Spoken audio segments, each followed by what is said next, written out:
I anticipate we're going to be seeing sort of an American friends and family program evolving. NAFTA is obviously the core of that, and the hard work for that is not only done, but one of the great achievements of the Trump administration, from my point of view, from a cultural point of view, is convincing the hard right that tends to be very anti-migrant that Mexico is part of the family. I think that is the most indelible long-term impact of the Trump administration that we should be happy about. Other countries are going to be invited or already have found a way in the door. So the Australians and the Colombians already have long-term trade deals with the United States that are only going to get stronger.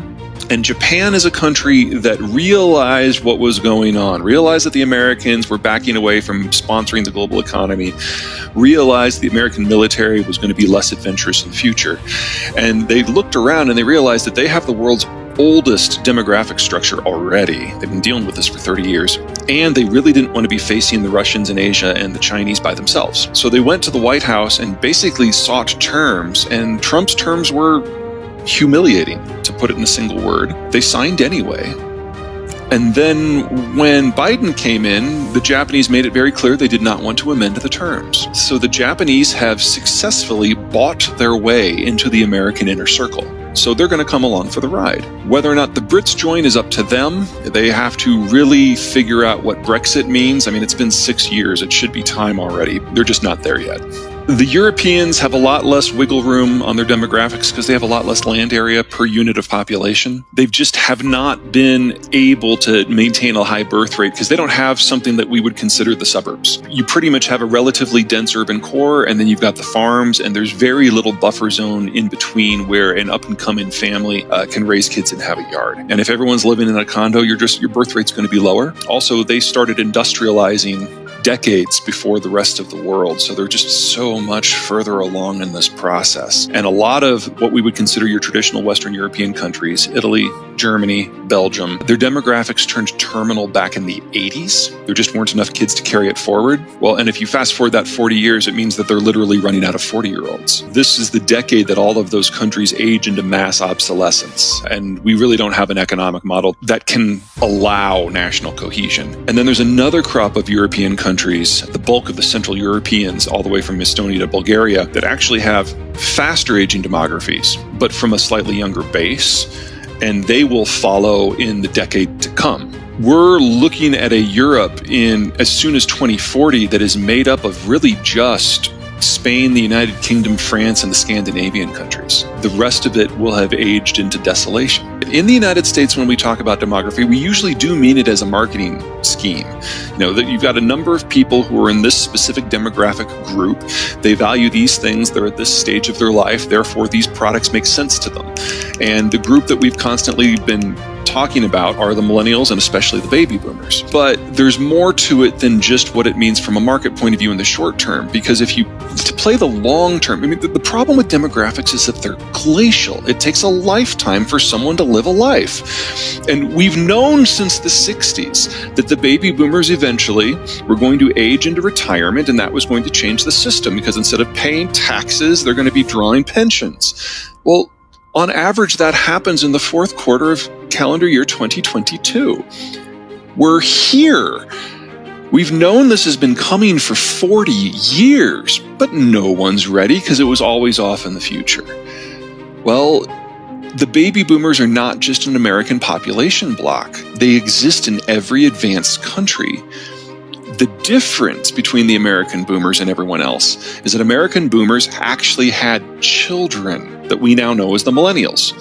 And so we have a 10 to 20 year period of financial crunch as the boomer money goes away before the millennials are in their 50s and providing capital. And we've got that's like a 10-year break in the financial world.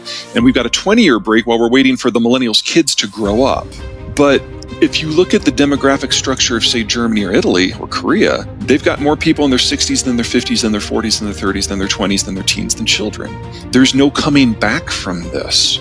So we are literally living in the last handful of years for a number of major ethnicities and economies that have been globally significant for decades, if not centuries. And it all ends in the first half of this century, with most of it being front-loaded this decade. We have a meaningfully large millennial cohort in the United States. And just to be clear, nobody else in the world does? The French do. The Swedes do, and the New Zealanders do. And that's it. The French Wow. can do the catering, and the Kiwis can man the bar, and the Swedes can be the bouncers, but a global economy, that is not. The Kiwis like to pretend that they're neutral, but when anything is really important, they're not. And with the Australians, their largest trading partner, joining us, they're probably going to come along, especially since their second largest trading partner, China, is going to implode. So I have no doubt that the Kiwis will be there, and I'm thrilled for that. The Swedes, now that neutrality is a thing of the past, they are practically being an American when it comes to defense policy. So a Swedish-led Scandinavian bloc that works hand in glove with the Brits and the Americans, I think, is a foregone conclusion at this point. France will be France.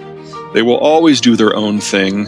They will always have a sibling relationship with the United States, with all of the ups and downs that implies. But France is one of those rare countries that, while it might not be a global power, is stable, and they're not going to face a chronic challenge to their political or economic structures like most of the rest of the world will. In fact, there's a lot of upside potential if you're French right now, because they've kind of been trapped in this world for the last 30 years where the Germans have gotten more and more and more powerful versus France within the EU, to the point that the Germans are now making decisions for everyone with barely consulting the French. And from the French point of view, that is just sheer hell. The end of the European system from the French point of view is not nearly the unalloyed negative that the Germans would perceive it to be. Between the Ukraine war and political mal-decision-making in China, we are seeing a massive shortage, global in scope, of every type of fertilizer production. Agriculture is the most vulnerable economic sector, because if you don't have everything you need at every stage of the process, you lose an entire season and you have to wait for the next one. So this calendar year, we're going to be seeing fertilizer shortages throughout most of Latin America, Sub-Saharan Africa, the Middle East, South Asia, Southeast Asia, and Australia. Because these areas import on average 3/4 of what they need. That is going to be haunting us for years, because it's unlikely to get better anytime soon, because we're now seeing problems in finance and manufacturing and transport and the rest, all of which agriculture is dependent upon. Now, if you're a farmer outside of those zones, this is a golden opportunity. That's my personal nightmare, is the implication of what happens when the agricultural input supply chain is strained and we're seeing it break. So there's my negative. We're looking at the simultaneous breakdown of the German and the Chinese manufacturing systems, and they're not coming back. In the United States, assuming for the moment that we want to have stuff, North America is going to have to double the size of its industrial plant in less than 5 years. That's wildly inflationary, and it's on top of the boomers gutting the labor force from their leaving, the millennials jumping up consumption because of their age bracket, Chinese labor going away, and Russian materials going away. So we're looking at 9 to 15% inflation in the United States for the next 5 years. This is a really good story, because yes, it's going to be high inflation, but doubling the size of the industrial plant, building that out using local workforces and shorter supply chains that use less energy and have less transport, and they're closer to the end consumer, they're using the most advanced technology that is available today, integrating Mexico. This is going to be the greatest growth story in the history of Canada, Mexico, and the United States. And when it's done in a few years, we will be left with the world's most productive and stable manufacturing base, and it will largely be immune to international shocks.